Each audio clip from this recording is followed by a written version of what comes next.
Welcome. You are watching Nonsense Talk News live on Facebook, and I am Pallab Ghosh with you. Well, as you all know, elections are knocking at the door in West Bengal. Barely few months to go. In all probabilities, the election will take place around April-May.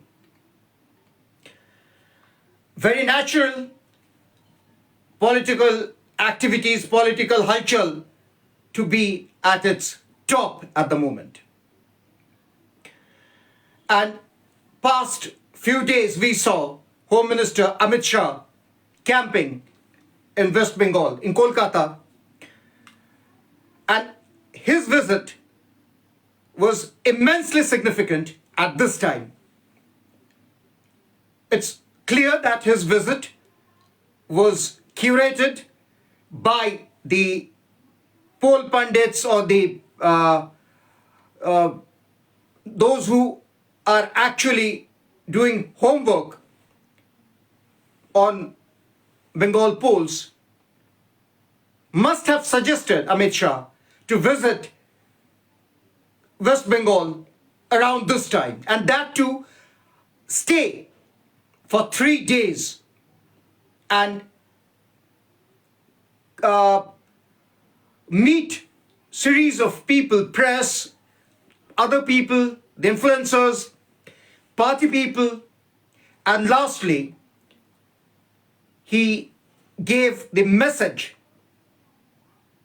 to his partymen that willy-nilly they will have to win 2/3 majority. Commendable, Amit Shah ji. Your visit was not only called for at this time, much important in terms of elections, preparations, but your visit did exactly what you wanted to do, and it had done. It had hit the bullseye. It had scared the Trinamool. And Amit Shah made a couple of observations, especially on the infiltration and various other issues. But infiltration was his main subject.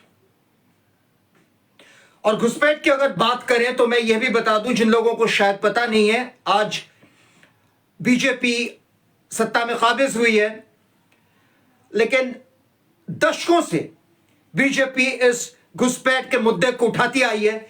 BJP बार बार कहती आई है कि घुसपैठ को रोका जाए तो देश का भला होगा, क्योंकि घुसपैठ के वजह से, घुसपैठियों के वजह से देश का बंटाधार हो चुका है. जाहिर सी बात है, जो इकोनॉमी है, जो फाइनेंशियल डिसबैलेंस है, वो काफ़ी ज़्यादा हो जाता है जब इस तरह के का घुसपैठ होता है या बाहर के लोग आते हैं.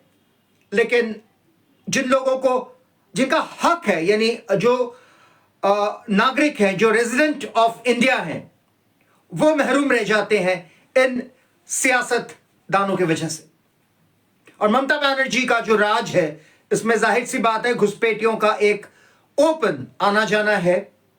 और जैसे कि अमित शाह ने कहा कि ममता बनर्जी की सरकार ने आज तक केंद्र को वो जमीन मार्क करके नहीं दिया जहां पे बार्ब्ड वायर यानी फेंसिंग की जा सके. और उन्होंने सही कहा. जाहिर सी बात है, ये बातें उनको, ममता बनर्जी को बुरा लगा, तृणमूल के भक्तों को बुरा लगा, लगनी भी चाहिए, क्योंकि मिर्ची लगना बहुत जरूरी था. उन्होंने कहा कि ममता बनर्जी जानबूझकर घुसपैठियों को आने देती हैं. और सिर्फ इतना ही नहीं, उन्होंने यहां तक कह दिया कि घुसपैठियों को आने का जो प्रोटेक्शन है, यानी घुसपैठियों को जो बॉर्डर में रोका जाएगा, वो तक नहीं किया जाता.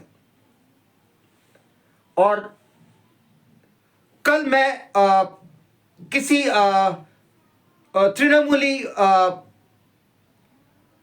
मंत्री का या तृणमूली भक्त का मैं एक रिमार्क पढ़ रहा था और मैं पढ़ के हैरान हो गया। उसमें वो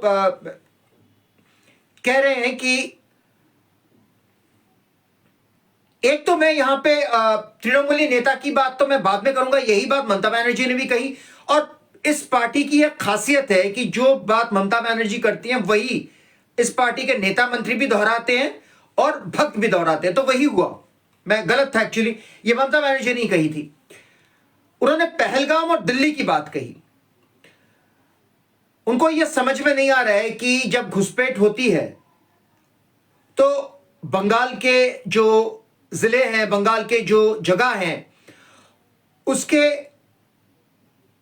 अंदर से, यानी जो बेनापोल पेट्रोपोल से जो लगे हुए, जो सटे हुए जो गांव हैं, वहां पे घुसपैठ होता है और उसके बाद वो शहर में आ जाते हैं, पहले कोलकाता और वहां से फिर दूसरी जगहों पर। तो घुसपैठियों के वजह से जब टेररिज्म होता है, इससे पहले भी हुआ, ये नई बात तो नहीं है। आपको याद होगा 2017 या 18 की बात है, मुझे अभी एग्जैक्ट वो तारीख याद नहीं है, सन याद नहीं है, लेकिन नॉर्थ कोलकाता में एक जबरदस्त धमाका हुआ था जिसमें एक बच्चे की जान भी गई थी। तो जब उस बारे में तृणमूल को पूछा गया तो तृणमूल ने सिरे से उसको नकार दिया। उन्होंने कहा कि नहीं, यह आइसोलेटेड मामला, लेकिन यह आइसोलेटेड मामला नहीं था, क्योंकि कहीं ना कहीं लोगों को इसका एक तरह से अंदेशा था। आपको याद होगा इस घटना के कुछ ही महीने पहले हमारे जो एनआईए के जो अजीत डोभाल हैं, वो खागड़ागढ़ गए हुए थे और खागड़ागढ़ में उन्होंने दिखाया था कि किस तरह से लाइव बम बाल्टी में रखा गया है, पानी के अंदर रखा गया है, यानी वो लाइव रखे गए हैं और इलेक्शंस आ रहे थे। तो अजीत डोभाल ने ममता बनर्जी से गुहार लगाई थी, बीजेपी सरकार ने गुहार लगाई थी कि हमें हमारा काम करने दीजिए, लेकिन ममता बनर्जी ने उसको सॉवरेंटी और फेडरल स्ट्रक्चर ये सब कहते हुए सिरे से नकार दिया। यानी वो मौका ही नहीं दिया गया सेंट्रल गवर्नमेंट को कि वो खागड़ागढ़ को सैनिटाइज करे। नतीजा ये हुआ कि उसके कुछ ही महीने बाद ये ब्लास्ट हो गया उत्तर कोलकाता में, शायद दमदम या शीथी ऐसा कहीं हुआ था। खैर, इस बार भी इलेक्शंस एक तरह से, मतलब election is knocking at the door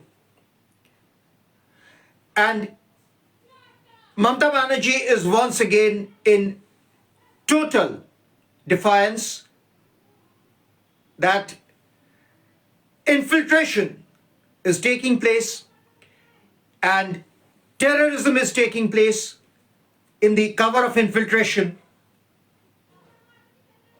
So much so, when Amit Shah was in Kolkata this time, 3 days ago,